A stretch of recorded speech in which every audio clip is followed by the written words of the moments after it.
Well, the coach driver and some of Andy Capel's mountain rescue colleagues were actually lifted by helicopter, as that was the only way to get them out.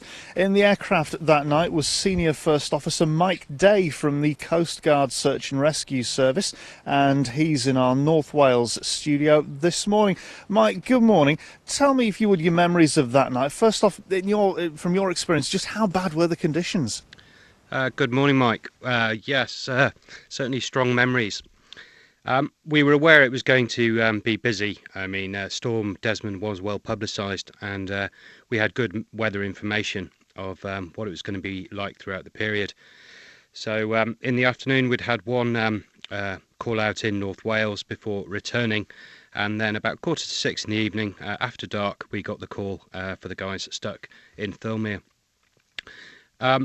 We were lucky in the fact that we'd seen the conditions during the day. We knew the winds would be incredibly strong, and as we made our way across Morecambe Bay, we were encountering winds about 75 to 80 knots, so in the region of 85 miles an hour. So what does that mean? Whilst it was relatively smooth over Morecambe Bay, it was going to be very, very turbulent in the mountains.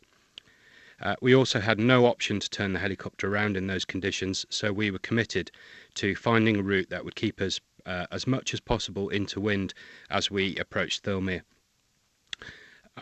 So we planned our descent over Cockermouth, over Bassenthwaite, round Keswick to get down into Thirlmere from the north into wind.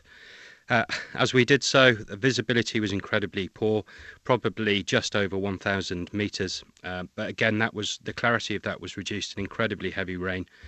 The cloud base gave us about 200 feet to play with above the ground, and all the while we were being hit quite hard by turbulence from the side. We're very lucky. The S-92 is an incredibly robust helicopter.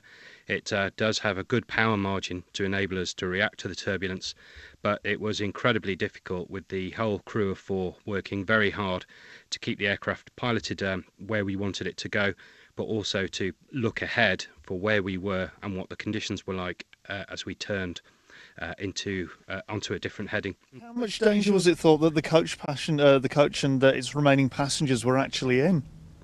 We knew that they were in a precarious position, that they'd been cut off by a landslide, and it was certainly in our mind that there could be further landslides that took them off the road down towards the lake.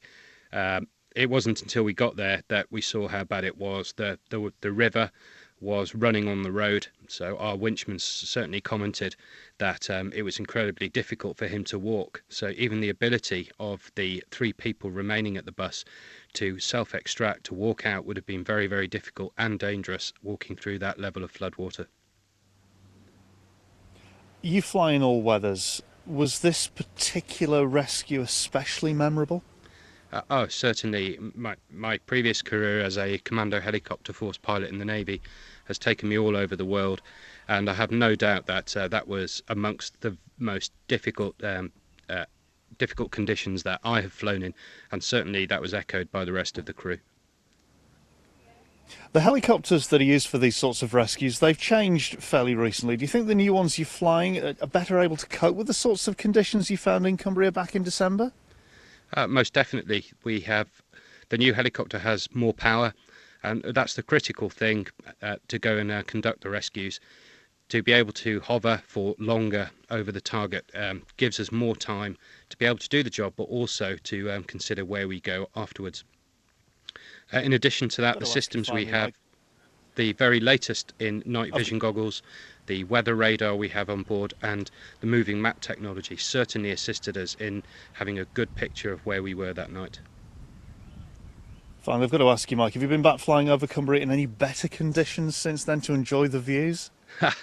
Yeah, I mean, the following day when the weather had abated, it was glorious sunshine.